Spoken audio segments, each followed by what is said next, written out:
Balochistan present ఈ పేరు ప్రపంచవ్యాప్తంగా తెగ పాపులర్ అయింది. అయితే దీని వెనుక పెద్ద కథే ఉంది. 2023 లెక్కల ప్రకారం దాదాపు 1.5 కోటి జనాభా కలిగిన ఈ దేశం ఇవాళ పాకిస్తాన్తో వీరోచిత పోరాటం చేస్తుంది. దీనికి కారణం స్వేచ్ఛ, స్వాతంత్రం. ఈ పోరాటం ఎందుకు చేయాల్సి వచ్చింది?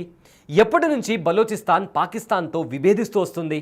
ఈ విప్లవం అసలు సరైనదేనా అన్న విషయాలు ఇవాల్టి వీడియోలో తెలుసుకుందాం. పాకిస్తాన్లోని అతిపెద్ద భూభాగంలో బలోచిస్తాన్ ఉంది. దీని వైశాల్యం 3,47,190 కిలోమీటర్లు. మంచి ఆహ్లాదకరమైన ప్రదేశాలు కూడా ఈ ప్రాంతంలో ఉన్నాయి. ఇక్కడి ప్రజలు ఒక రకమైన సాంప్రదాయాలు, సంస్కృతిని కలిగి జీవిస్తారు. అయితే 19వ శతాబ్దంలో బ్రిటిష్ పాలకులు తమ పాలన సౌలభ్యంలో భాగంగా బలోచిస్తాన్ను విభజించారు. అయితే దీనిని కొందరు వ్యతిరేకించారు. కానీ జిన్నా బిట్రేల్ కాలం నుంచే బలోచిస్తాన్ స్వయం ప్రతిపత్తి భావాన్ని కాపాడుకునేందుకు పోరాటాలు చేస్తూ వచ్చింది.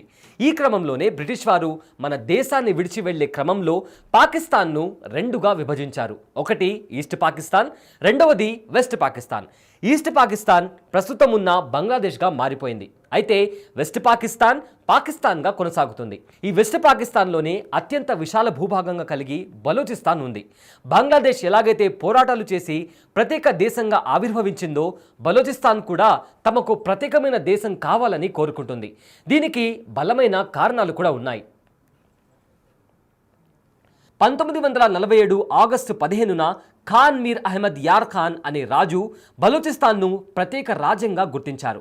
కానీ మహమ్మద్ అలీ జిన్నా బ్రిటిష్ వారిపై ఒత్తిడి తెచ్చి బలూచ్ ప్రాంతం పాకిస్తాన్లోనే ఉండాలని కోరారు. అలా ఈ బలోచిస్తాన్ ప్రాంతం పాకిస్తాన్లోనే ఉండిపోయింది. ఇలా ఒత్తిడి తెచ్చేందుకు ప్రధాన కారణం బలోచిస్తాన్లో సంపదను సృష్టించే అనేక ఖనిజాలు, మైనింగ్ నిక్షేపాలు ఉన్నాయి. వాటి ద్వారా పాకిస్తాన్కు మంచి ఆదాయం సమకూరుతోంది.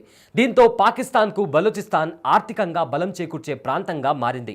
ఇలా కొంతకాలం గడిచిన తర్వాత పాకిస్తాన్తో కలిసి ఉండేందుకు బలూచ్ ప్రజలు సుముఖత చూపించట్లేదు. దీంతో నాటి నుంచే ప్రత్యేక దేశంగా పరిగణించాలని పోరాటాలు ప్రారంభించారు. 1948లో ప్రిన్స్ అబ్దుల్ కరీం పాకిస్తాన్ చర్యలకు వ్యతిరేకంగా మొదటి తిరుగుబాటుకు లేవనెత్తారు. ఆ తర్వాత 1958లో నవాబ్ నూర్జ్ ఖాన్ ఈ ఉద్యమాన్ని కొనసాగిస్తూ బలూచ్ స్వేచ్ఛను పాక్ హరిస్తుందని నినాదించారు. అలాగే 1963లో షేర్ మొహమ్మద్ మర్రి అనే అతను గెరిల్లా వార్ ద్వారా పాక్ మిలిటరీపై దాడులు చేశారు. ఇలా విప్లవం కొనసాగుతున్న తరుణంలో 1971లో ఈస్ట్ పాకిస్తాన్ నుంచి బంగ్లాదేశ్ స్వాతంత్రాన్ని పొందింది. ఈ స్వాతంత్రం వెనుక అనేక విషాద గాథలు ఉన్నాయి.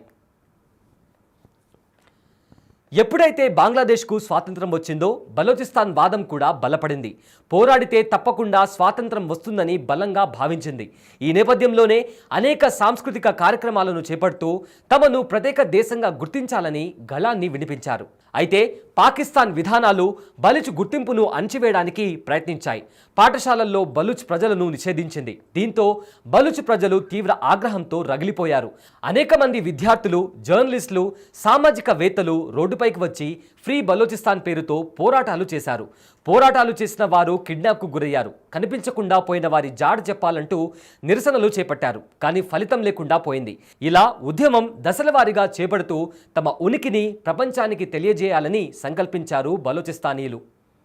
ఈ నేపథ్యంలో 2025 మార్చిలో పాకిస్తాన్కు చెందిన జాఫర్ ఎక్స్ప్రెస్ను హైజాక్ చేశారు. దీంతో బలోచిస్తాన్ పేరు ప్రపంచ వ్యాప్తంగా మారుమోగిపోయింది. వారికి ఏం కావాలి, ఎందుకు ఈ ఘటనకు పాల్పడ్డారు అన్న దానిపై చర్చ మొదలైంది. తమ భూభాగంలోని ప్రకృతి సంపద, మైనింగ్, ఖనిజ నిక్షేపాలను తవ్వి ప్రత్యక్షంగా లబ్ధి పొందుతున్న పాకిస్తాన్ తమపై చిన్నచూపు చూడటం ఏంటని ప్రశ్నిస్తున్నారు. కనీస సౌకర్యాలు ఇవ్వకుండా తమను హీనంగా చూస్తున్నారని ఆగ్రహం వ్యక్తం చేస్తున్నారు. ఈ క్రమంలోనే వారి కన్నీళ్లు మండి మారణ కాండకు తెరలేపింది. ట్రైన్ దాడులు, బాంబులతో అటాక్లు, సైన్యంపై దండయాత్రలు, సైనిక స్థావరాలను కూల్చివేతలు, ఇలా అనేక చర్యలకు ఒడిగట్టింది బలోచిస్తాన్. దీంతో పాక్ వెన్నులో వణుకు పుట్టింది. బలోచిస్తాన్ను తక్కువ అంచనా వేసిన పాకిస్తాన్కు గట్టి ఎదురుదెబ్బ తగిలింది. ఈ క్రమంలోనే కొన్ని ప్రశ్నలు తలెత్తుతున్నాయి. బలోచిస్తాన్ కోరుకున్న సమాన హక్కులు, రాజకీయ అధికారాలు, ఆర్థిక సమానతలు పాకిస్తాన్ కల్పించడం ద్వారా శాంతియుతమైన వాతావరణం నెలకొంటుందా, లేక నిరంతరం ఈ హింసాకాండలను కొనసాగుతూనే ఉంటాయా అన్నది వేచి చూడాలి. ఇలా దాడులు చేసుకుంటూ పోతే బలోచిస్తాన్ భవిష్యత్తు ఏందన్న ప్రశ్న కూడా ఉత్పన్నమవుతుంది. ఏది ఏమైనా బలోచిస్తాన్ చేస్తున్నది న్యాయ పోరాటమే అంటున్నారు చాలామంది విశ్లేషకులు. బలూచ్ పోరాటంలో పాకిస్తాన్ దిగి వస్తుందా, తన మూర్ఖత్వాన్ని మొండితనాన్ని కొనసాగిస్తుందా అన్నది వేచి చూడాలి.